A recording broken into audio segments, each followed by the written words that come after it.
للذین یؤلون من نسائهم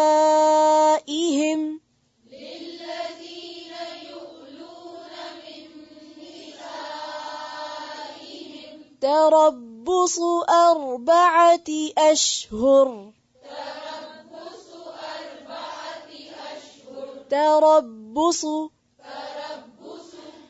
للذين يؤلون من نسائهم تربص أربعة أشهر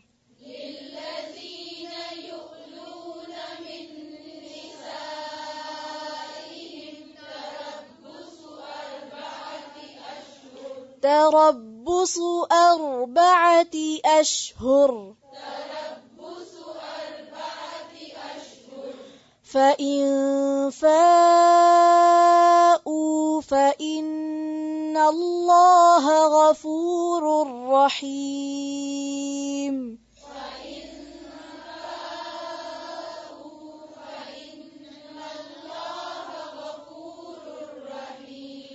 فإن فاءوا فإن الله غفور رحيم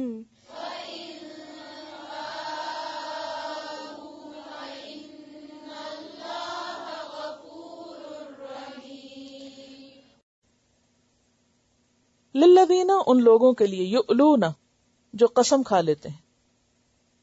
اعلی یولی ایلا ہوتا ہے کمی کرنا، یعنی عورت کے حق میں کمی کی قسم کھا لیتے ہیں. اشارہ ہے جسمانی تعلق نہ قائم کرنے کی قسم کھانا. من نسائہم اپنی بیویوں سے، یعنی غصے میں آ کر بیوی سے جسمانی تعلق یعنی انٹرکورس نہ کرنے کی قسم کھانا. تو اس سے عورت حق سے محروم ہو جاتی ہے نا، عورت کے حق میں کمی ہو جاتی. تو اعلیٰ کا لفظی معنی کیا؟ کمی کرنا، قسم کھا کے کمی کرنا.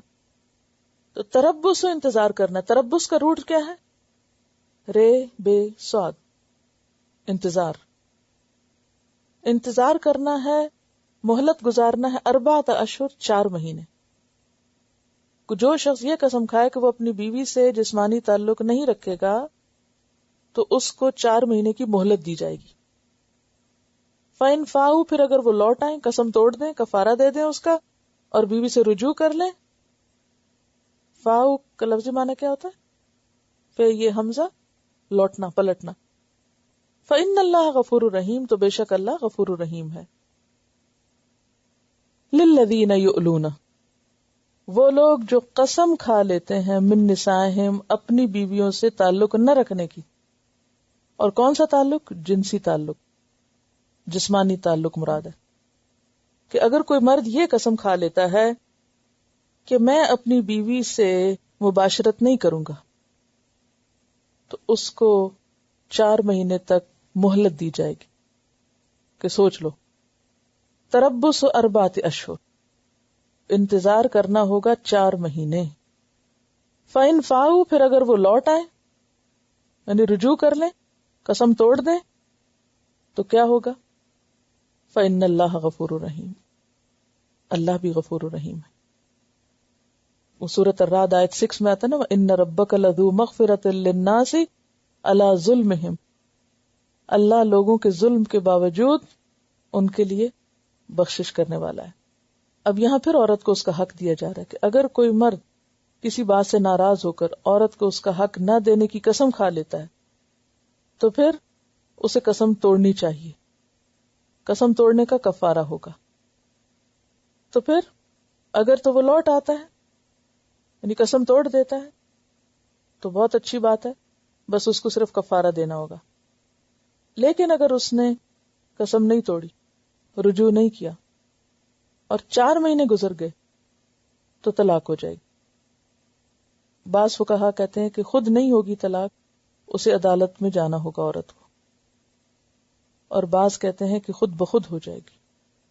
یہاں یہ بات یاد رہے کہ اگر کوئی شخص قسم نہیں کھاتا، ویسے میوچل انڈرسٹینڈنگ سے فزیکل ریلیشن شپ نہیں، یا ایک ملک میں دوسرا دوسرے ملک میں ہے تو کوئی ایسی پاسبلٹی نہیں، تو اس صورت میں تو نہیں ہے کوئی طلاق وغیرہ، اور نہ ہی کوئی اس میں قباحت ہے کہ میوچل انڈرسٹینڈنگ سے وہ ایک دوسرے سے الگ ہے.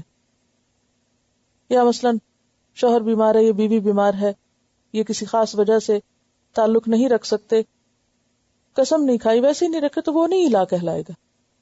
ایلا کب ہوتا ہے؟ جب کوئی قسم کھا کے تعلق نہ رکھے، ناراضگی کے ساتھ۔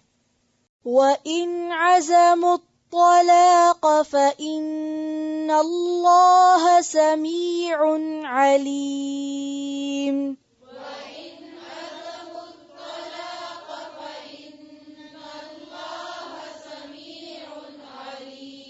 عزموا الطلاق وإن عزموا الطلاق فإن الله سميع عليم۔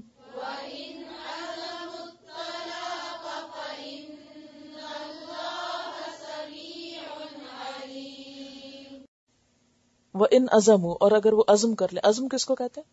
پکے ارادے۔ الطلاق طلاق دینے کا، یعنی چھوڑ دینے کا، طلاق کا لفظ ہے طا لام قاف، طلق۔ طلق کہتے ہیں آزاد کرنا، چھوڑ دینا۔ نکاح کس کو کہتے ہیں؟ عقد کو، گرہ لگانا۔ اور طلاق کیا ہے؟ اس گرہ کو کھول دینا، بندھن توڑ دینا۔ وَإِنْ عَزَمُوا الطَّلَاقَ، اور اگر وہ طلاق کا ارادہ کر لیں، فَإِنَّ اللَّهَ سَمِيعٌ عَلِيمٌ، تو بے شک اللہ سننے والا ہے، جاننے والا ہے۔